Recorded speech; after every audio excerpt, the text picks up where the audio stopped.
We're joined now by Democratic Missouri State Senator John Rizzo. Thank you so much, Mr. Rizzo, for joining us tonight. I see you still have your Kansas City sweatshirt on. First, I guess I would just like to ask, did you just, were those the same clothes that you went to the parade in? Yeah, very much so. Yeah, we were kind of had a bit of a mad dash to get out of there and get home, and have not had an opportunity to change out of my my gear from the parade today. Yeah, and what was your first reaction to this happening right in your district?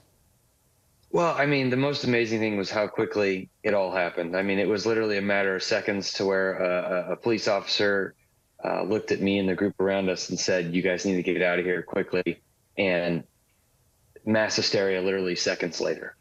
And a bunch of people running to different areas and trying to find shelter and seek shelter.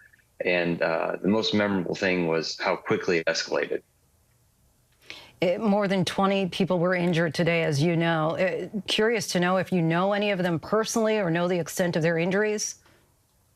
I don't. I think they're still figuring out the investigation and trying to understand exactly what happened and why it all transpired and all the victims. And I honestly think that they're trying to reunite families and still so forth. But it happened very quickly. And I think that there's a lot of questions that need to be answered. Cannot give enough credit to the Kansas City, Missouri Police Department, who did just an outstanding job at responding to the situation quickly and trying to take control as fast as they could, and just cannot underscore how quickly everything happened. And along those same lines, you tweeted that first responders helped you get to safety today. Can you walk us through that moment for you personally? Sure. I mean, the events kind of ended on stage, and the Chiefs went along their way and did what they did. My brother and I were walking into the Union Station to leave the facility the same way that we came. We actually ran into a police officer at that time, was at the door, and said, "You guys need to get going, move quickly." And then within seconds, people were running and screaming. We were able to get to sort of the bowels of Union Station, where we were held in shelter in place, and we were in a place to where they were kind of clearing the area until everything was okay. And we stayed there and did everything that we were told to do.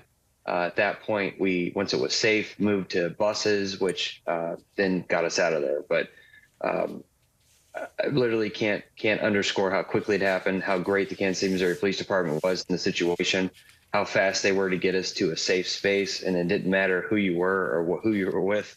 They were literally gathering people, putting them into safe areas, trying to get a count of who was who and where they were, and get people out of the situation, control it, and get people out. And just did a fantastic job. But really happened very quickly in a space where we were felt safe, but aware of what was going on. And then once that cleared and transpired, we were able to get to a bus and get out of there.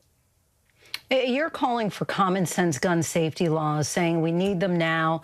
Can you say if a lack of those laws actually led to today's shooting? Yeah, I mean, look, we know for sure that the gun laws in the state of Missouri aren't helpful to what happened today. They're still going to have to figure out exactly what happened and how it transpired. But the last decade of loosening gun laws in the state of Missouri, I'm sure, did not help the situation today. It's one of those things that it could be prevented 110%, no. But if you have an opportunity to do something, why would you not? And that's a situation and the question that the Republican Party of the state of Missouri has to answer over and over for the last decade as to why they've continued to loosen gun laws in the state of Missouri, and people who are going down to enjoy a parade to celebrate their team winning the Super Bowl end up like this. And it's sad. There's not a reason to point blame today. It's just a sad situation.